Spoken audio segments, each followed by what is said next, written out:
नमस्कार. गुरुपौर्णिमेच्या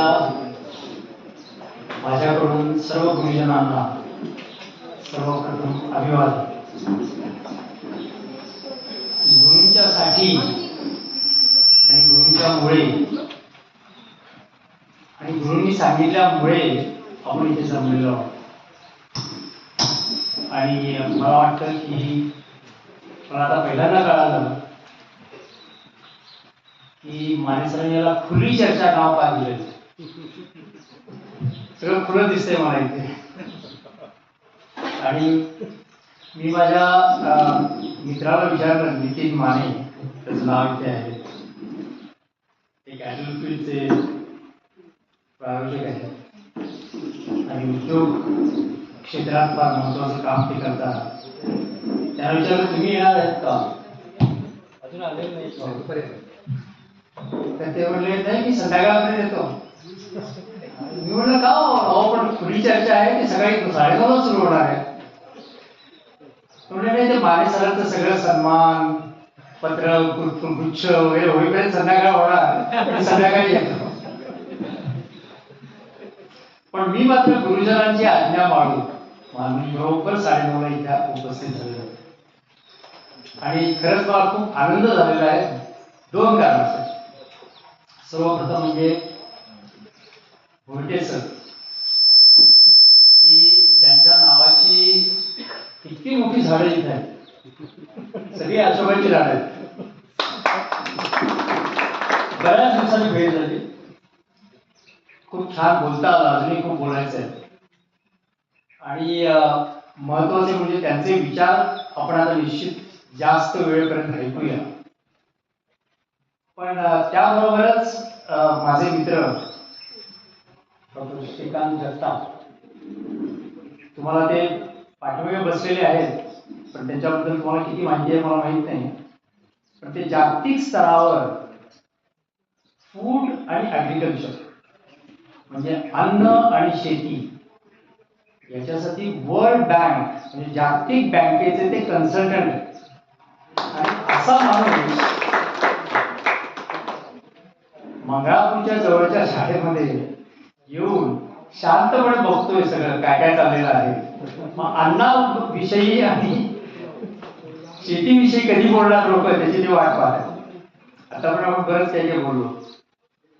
त्याबरोबरच माझे मित्र हनुमंतराव भोसले, शिंदे साहेब आणि माझ्या सहकारी सुप्रियाजी, दुर्गा कामत, शी इज एन्व्हायरमेंटल आर्किटेक्ट, त्या आलेले आहेत. आशाताई भोसले यांनी अध्यक्षपद स्वीकारलेलं आहे. या सगळ्यांना बघून मला आज वाटते की ही खरीच आगळी वेगळी गुरुपौर्णिमा आहे. आणि त्या दिवशी हे घडून येणं हे फार महत्वाचं आहे. आणि विद्यार्थ्यांपेक्षा गुरूंनीच पण केलेलं आहे की पुढच्या गुरुपौर्णिमेला आपण जी काही चर्चा करणार त्यातलं काही टक्के तरी साध्य झालं पाहिजे. आणि ते साध्य होण्यासाठी आपण इथे पुन्हा जमणार आहोत. त्यामुळे मानेसरांना सांगायचंय की पुढच्या वेळेस तुम्ही कुणालाही सन्मान देऊ नका. आपण सगळ्यांनी मिळून ते केलेलं. त्यामुळे सगळ्यांचा एक मोठा ग्रुप फोटोग्राफ काढा, एकच पुढे अशी गुच्छ ठेवूया आणि त्याला सांगूया की आपण सगळ्यांनी केलेलं. त्यामुळे कुणाला वैयक्तिक वगैरे करायची जरूर नाही. सध्या देशामध्ये नवीन सरकार आले.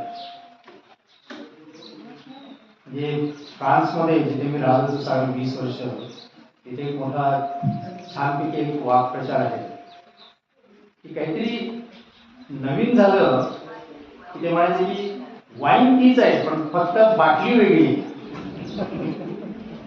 पण मला वाटतं ह्यावेळेचं जे नवीन गव्हर्नमेंट, नवीन सरकार आलेलं आहे, ते नवीन वाईन पण आहे आणि नवीन बाटली पण आहे. आणि आपल्याला काहीतरी चांगलं दिसणार आहे आणि त्याची सुरुवात आहे या गुरुपौर्णिमेची. आणि त्या निमित्ताने देशामध्ये जे काही चाललेलं आहे, माझे काही जे काही संबंध आहेत त्याच्यावर मला दिसतंय की नॅशनल एज्युकेशन पॉलिसी जरी 2020 मध्ये सुरू झाली आणि त्याची अंमलबजावणी खरं 2021च्या एंडला किंवा 22च्या सुरुवातीला सुरू झाली, तरी त्याचं पूर्ण अंमलबजावणी त्याची होण्यापर्यंत अजूनही 3-4 वर्ष किंवा पूर्ण होण्यापर्यंत सुरू होण्यापर्यंत अजूनही 3-4 वर्ष जाणार, कारण त्याचं करिक्युलम लिहिणं सुरू आहे. आणि आपल्या त्या सुप्रिया निशांगरे इथे आहेत, त्यांचे जे बॉस कार्तिकेय साराभाई, की जे आपले विक्रम साराभाई स्पेस रिसर्च सेंटरचे पहिले चेअरमन होते, की ज्यांनी आपलं आकाशयान अंतराळात सोडलं, त्यांचा मुलगा कार्तिकेय साराभाई त्या संस्थेमध्ये या सुप्रिया काम करतात. ते नॅशनल एज्युकेशन पॉलिसीच्या करिक्युलम तयार करण्यासाठी जी कमिटी आहे त्या कमिटीचे ते चेअरमन आहेत. आणि इथे यायच्या आधी त्यांच्याशी बोलणं झालं तर ते साधारण 3-1 महिने तरी करिक्युलम करायला लागते. म्हणजे तुम्हाला कळेल की नॅशनल एज्युकेशन पॉलिसी जरी 2020 मध्ये जरी आपण म्हणत असलो आणि जरी आपले पंतप्रधान असे ठोकाठोकी करणारे मोदी साहेब असले तरी सुद्धा त्याला वेळ लागतो. कारण हे हे जे शैक्षणिक पॉलिसी धोरण आहे ते तळागाळापर्यंत जायचं हा त्यांचा विचार. नुसतं बोलून डिक्लेअर करायचं नाही, पण ते तळापासून सुरू झालं पाहिजे. आणि मला वाटतं त्यांचा जो विचार आहे, आज खरंच तुम्ही हे जो तुम्ही पहिले सन्मान सत्कार सोडून द्या, पण ज्या काही चर्चा होणार आहेत त्याचा तुम्ही YouTube व्हिडिओ जर करून आपल्या प्राईम मिनिस्टरच्या ऑफिसमध्ये पाठवला तर त्यांना खरंच कळेल की तळागाळातून सुरू झाले. मंगळापूर आणि तांदूळवाडी या गावामध्ये NEP बद्दल चर्चा होतात आणि शाश्वत शाळेबद्दल चर्चा होतात. आणि या निसर्गाच्या सान्निध्यात तिथे बाहेर पाऊस धारधार पडतोय आणि आतमध्ये हे NEP नवीन शैक्षणिक धोरणाबद्दल चर्चा करतात. हा खरंच तो व्हिडिओ तिथे गेला पाहिजे. आणि त्यावेळी सांगायला पाहिजे की 1 वर्षानंतर आणखी एक व्हिडिओ घेतला जाईल की आम्ही ज्या काही चर्चा केल्या त्यातल्या किती आम्ही अंमलबजावणी आणल्या. फक्त मोदी साहेब अजून 1 वर्ष राहतील निश्चितच, त्यामुळे त्याच्याप्रमाणे तो पण मेसेज त्यांच्याकडे पोहोचू शकतो. मी फारसं बोलणार नाहीये कारण मला बाकीच्यांचं नीट ऐकायचं आहे त्या काय बोलतायत. पण मी साधारण युनायटेड नेशनमध्ये जेव्हा काम करायचो तेव्हा माझी प्रसिद्धी अशी होती की हा माणूस भारतीय आहे, त्याला बोलतो फार, जरा काम करण्यामध्ये असा उत्साह दाखवतो. तर माझं पहिल्यांदा ते जे लोकांचा समज होता तो पहिल्यांदा मी तोडला तो चीनची संस्कृती आणि भारतीय संस्कृती ही एकमेकाशी मिळती जुळती. आपण सरहद्दीवर भांडत असू, तोफा एकमेकांना मारून वेगळे एकमेकांवर फेकत असू, पण संस्कृतीमध्ये आपले दोघांचे एक मिळ.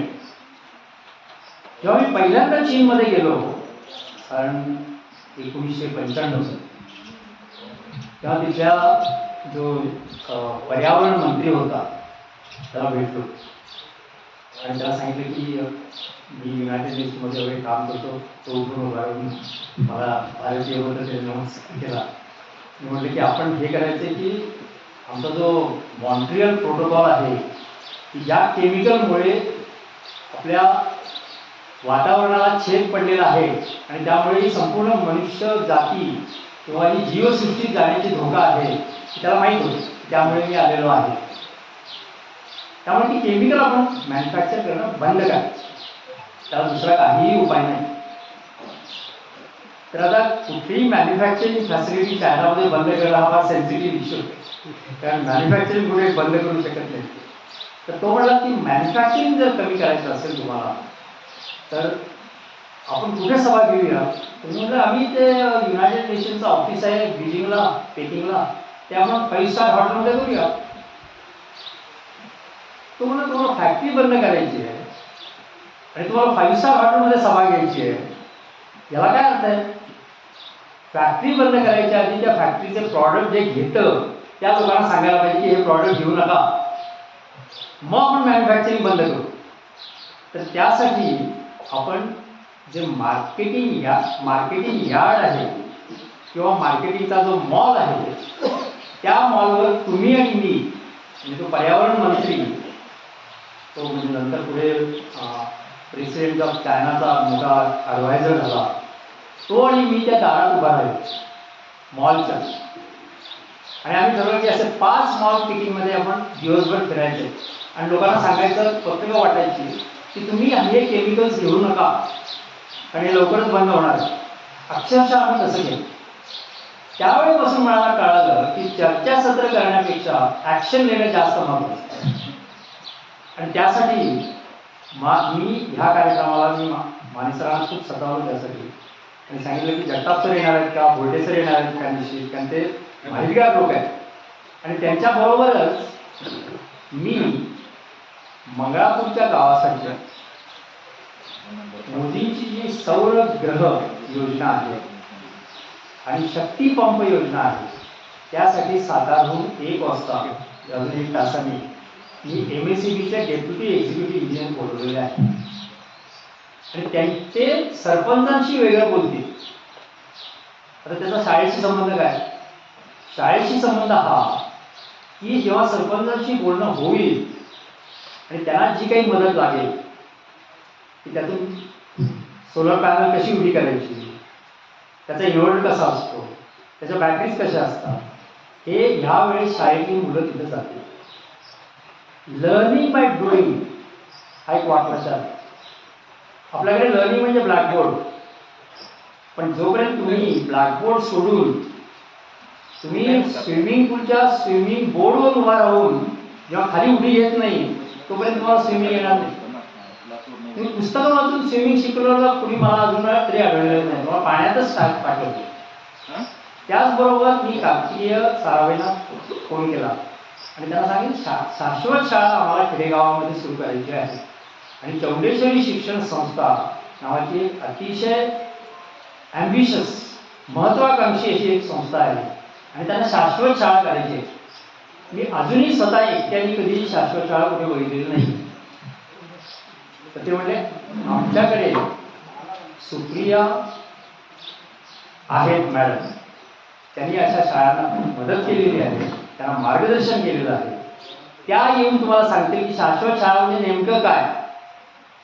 मग त्याची टेक्स्ट पुस्तकं आहेत काय, शाळेत तुम्हाला धडे देणार की म्हणणार की चला बाहेर चला तुम्हाला दाखवते की शाश्वत शाळा. तर हेच सांगण्यासाठी मी या दोघांना इथं पाचारण केलं. त्याचं कारण हेच आहे की एका वर्षामध्ये आपल्याला ह्या 2 उद्योगापैकी कमीत कमी आता भोटे सर भोसले सर अजून सांगतील आपल्याला, जगताप सर सांगतो आणि काही कल्पना असतील त्या आपण सुरू करायचं शिंदे साहेबांच्या मध्ये. तर ह्या ज्या कल्पना आहेत ह्या प्रात्यक्षिक आपण अवलंबून आणूया आणि मग त्याची अंमलबजावणी आपण सुरू केली पाहिजे. त्यासाठी मी माने सरांना सांगितलं की आजूबाजूचे सरपंच आहेत आणि विशेषतः मला वाटते माधवराव महादेव घोरपडे मंगळापूरचे, त्यांच्याशी फोनवर बोललो होतो, साधारण 5-6 महिने झाले. त्यांनी मंत्रालयात पत्र पाठवलं. हां नमस्कार नमस्कार. त्यांनी ईमेल केली मंगळापूरवरून. ईमेल तिथूनच केली का नाही तिथूनच केली आणि त्यांनी मंत्रालयात लिहिलं की मला हे सांगितलं राजेंद्र शिंदेंनी असं असं दिलेलं आहे. मग ते चालत चालत चालत सातारा आलं ते पत्र आणि मग सातारचे ते MSEB आपले ब्रह्मपूरचेच आहेत संजय शिंदे नाही संजय माने आणि ते म्हणाले की मी येणार. मग ते आता 1 वाजता येतील तेव्हा एक वेगळी त्यांच्याबरोबर बोलायचं आहे आणि तुमच्या मंगळापूरला त्यांना सांगितलं की संपूर्ण मंगळापूर आम्हाला सौर गाव करायचं आहे. ते म्हणजे मंगळापूर वगैरे माहीत नाही पण आपण घरामध्ये सुरू करूया. तुला ठीक आहे, त्याच्यासाठी जी काही आर्थिक मदत होती ती तुम्ही त्या PM योजना खाली द्या. तर असं मी सगळं ठरवलेलं आहे. आता मला माने सर म्हणाले की इंडियन नॉलेज सिस्टीम बद्दल काहीतरी सांगा. माने सरांनी सांगितले की 3 वर्षापूर्वी एक इंग्रजी शाळा सुरू केली ती बंद पडली. तर मला इतका आनंद झाला, म्हणजे किती चांगलं झालं. या इंग्रजांनी 150 वर्षाच्या जास्त मला वाटतं आपल्याकडे राज्य करून आपली जी काही नॉलेज सिस्टीम होती म्हणजे 5000 वर्षापूर्वी, म्हणजे अमेरिकन लोक आणि युरोपियन लोक 5000 वर्षापूर्वी काय होतं ते आजही इथे येऊन जर सांगितलं त्यांनी की त्यांच्या देशामध्ये हे काय होतं एकालाही सांगता येणार नाही. फक्त चीन, साऊथ एशिया, श्रीलंका, भारत हे फक्त सांगू शकतील की आमचे वेद 4000 वर्षापूर्वी. अथर्ववेदामध्ये म्हणजे सगळ्यात शेवटचा वेद अथर्ववेदामध्ये 12व्या खंडामध्ये 64 का 63 श्लोक आहेत. ते पृथ्वी सूक्त म्हणतात. आणि त्या पृथ्वी सूक्तामध्ये सस्टेनेबल डेव्हलपमेंट जे आता युनायटेड नेशन मध्ये जाऊन आपण सगळे शिकतो ते त्याच्यात वर्णन केलेलं आहे. 3000 वर्षापूर्वी हे सगळं ज्ञान आपल्याला पुन्हा जर काढायचं असेल तर एक तर इथल्या गुरुजनांनी सगळ्यांनी त्याच्यावर संशोधन करायचं. आणि आता गुगल सारखे आपल्याला आहे, मराठीमध्ये गुगल आहे, त्याच्यामधून आपल्याला संशोधन करता येईल की आपलं भारतीय ज्ञान होतं काय. आणि सगळं आपल्या इंग्रजांनी आपलं ते घेतलं नॉलेज आणि त्यांनी आपले मोठमोठे शोध लावले आणि आपण मात्र गुलामगिरीत केलं. हे आता सिद्ध झालेलं आहे.